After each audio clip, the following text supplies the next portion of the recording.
دا د غضب میاشت نه وه د الله دلته یو لعین را پیدا شوی انسي شیطان یو مرداره قواره پلید هغه وایي دا د خدای د غضب میاشت ده دا د کفر میاشت ده دا د فلاني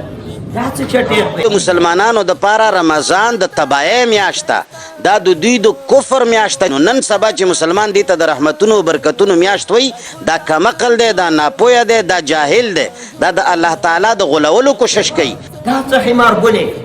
داسې خرم په دې دنیا کې شته الله رب العزت فرمایي چې ولا تحسبن الله غافلا عما يعمل الظالمون ای پیغمبره دا ګمان مه کوه چې الله د دې مجرمانو ظالمانو نه غافله دی ګنې څه ورله څپېړه نه ورکوي دې دنیا کې ګنې ته ناخبره دی انما یؤخرهم لیوم تشخص فیه الابصار دغسې مجرمین او دغسې زناور هغه ورځې ته وروسته کومه چې دا سترګې به پکې همداسې واضح پاتې شي رب به څوک نشي ورکولی دغې ورځې ته مې ساتلي الله وایي مهطعین مقنعي رؤوسهم لا يرتد الیهم طرفهم وافئدتهم هوا الله وایي منډې به راوایي زما حضور ته به رامنډې وایي او سرونه به یې داسې پاس نیولي لاندې به نشي رالیدې دغې ورځې ته مې رسته کړي نو دغسې خلک چې په مانځه ټوکې کوي دغسې کمونستان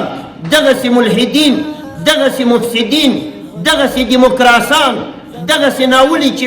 بعضې ملکونو کې دي او هغې ځای نه تایید کوي د تراویحو پورې څو پورې او عبادتونو پورې استهزا کوي دې ته به الله سنګینه سزا په آخرت کې ورکوي انشاءالله چې بعضې به دې دنیا کې مو وایي میاسې به عینکې راغلي نو روژه دا یو داسې میاشت وه چې بیا په دې 11 میاشتو کې مشکله ده که داسې میاشت مونږه ادراک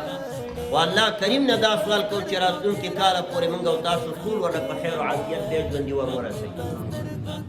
یو د تراویحو کې څومره خوند و خو دا خوند هغه څوک احساس کولی شي چې هغه کې د ایمان سکروټه او د ایمان جذبه د هغه په زړه کې بلی چې د ایمان نه کمزوری د عقیدې نه سخایي ناولی پلیتي هغه تراویحو ته قایله نه هغه دې ته یو عبادت وایي هغه شیطان دی عزتمند انسي شیطان دی لکه پیرانو کې چې شیطانان شته من الجنة والناس الله وایي ګورئ اخري صورت کې الله قرآن کریم کې څه وایي په درې نومونو د الله باندې موږ ته الله دا تعلیم راکړی چې زما په درې صفتونو پناه وغواړئ قل اعوذ برب الناس ووایه چې ای در کائنات ربه په تا باندې پناه غواړم ملک الناس ای بادشاه د ټولو خلکو په تا پناه غواړم اله الناس ای د ټول کائناتو معبوده په تا باندې پناه غواړم د څه شي نه پناه غواړي بنده من شر الوسواس الخناس د شر د هغه شیطان نه چې وسوسې ورچي سینو کې مسلمانانو ته یا وایي تراویح نشته یا وایي ذکر نشته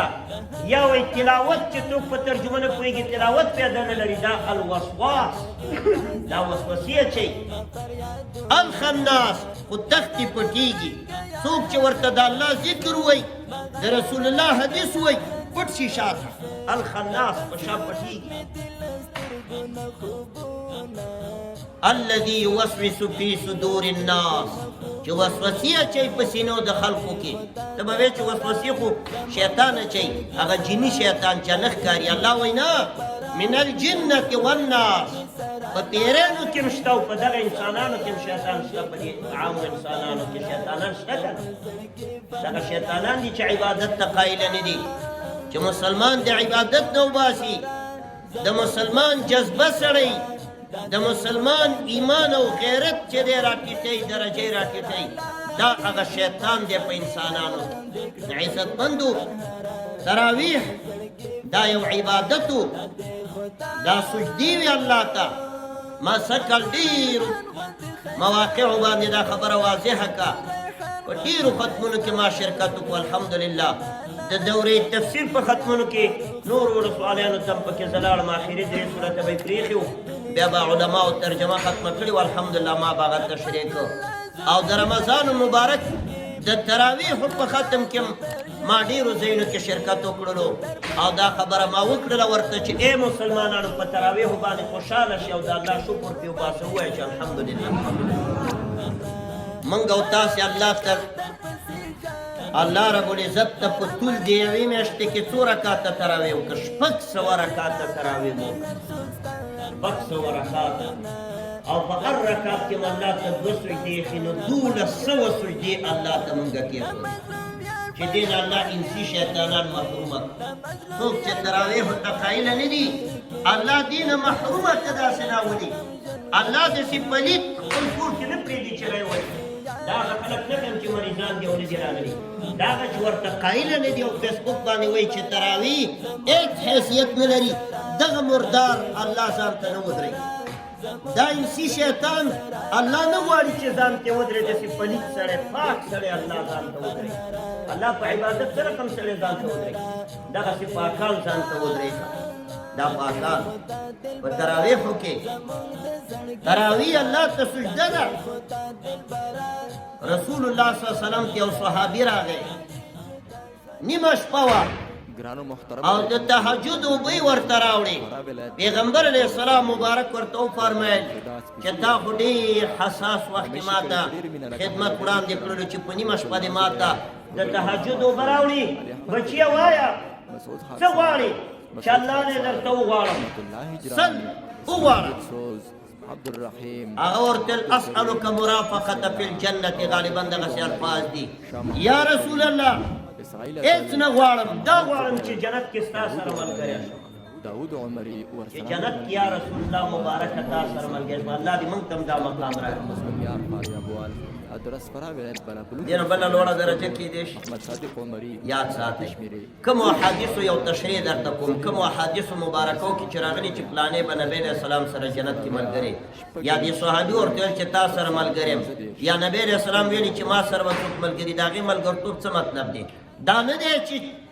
24 ساعت یا 4 ساعته به نبی علیه السلام سره د هغه مقام ته څوک رسېدی شي د هغې مطلب دا دی چې دغسې امتي چې ما سره به ملګری یعنې چې کوم وخت کې وغواړي چې زه کوم مقام د جنت کې ما سره ملاقات وغواړي هر وخت کې به راتلی شي چې ما سره ملاقات وکړي لکه نبی علیه السلام یو صحابي ته وویل چې دا بریتونه دې کټ کوه حتی چې به قیامت کې ما سره ملاو شي نو په سنت طریقو څوک چې د رسول الله په سنت طریقو رواني دی به په قیامت کې د سید الکائنات صلی الله علیه وسلم سره په جنت کې ملګری نو دغه صحابي نبی علیه السلام ته وفرمیل چې یا رسول الله ستا په جنت کې ملګرتوب غواړم نبی علیه السلام ورته او غیر ذلک آیا د دې نه بغیر نور څه په زړه لري بل سوال وکړه چې بل هم درته وغواړم هغه ورته ویل هو ذاکه یا رسول الله زما دا یو مطالبه د نور هیڅ نه غواړم چې قیامت کې جنت کې تا سره ملګری چې دا خبره نبی علیه السلام تکرار کو صحابي ولا تکرار کا نو نبی علیه السلام ورته یو بهترینه نسخه وغوښتل چې دا کار کوه دا فلانې چې کومه اوس ورته نبی علیه السلام ښایي ته به جنت کې ما سره ملګری څه وایي ورته فاعنی علی نفسک بکثرة السجود ای زما امتي ای زما صحابي الله ته ډېرې سجدې ږده او نفلونه کوه نو جنت کې به ما سره ملګری شي الله ته ډېرې سجدې ډېره سجدې کوم وخت کې ښودل کېږي چې سړی نفلونه ډېر کوي ځکه فرض مانځه کې خو سجدې نه ډېرېږي خو معلوم مونځ دی مازدیګر کې 4 رکاته فرض دی هغه خو لس کېږي نه د سبعي 2 رکاته فرض دی خو شپږ کېږي نه دا چې 20 تراویح وکړي شپږ اوابین وکړي ماښام پسې یا 8 رکاته تهجد وکړي او 4 رکاته اشراق وکړي 4 رکاته صلات ضحا د څاښ مونځ وکړي نو علی کثرة السجود الله ته د سجدې ډېرې کېښودې نو د رحمت للعالمین سره به په جنت کې ملګری شي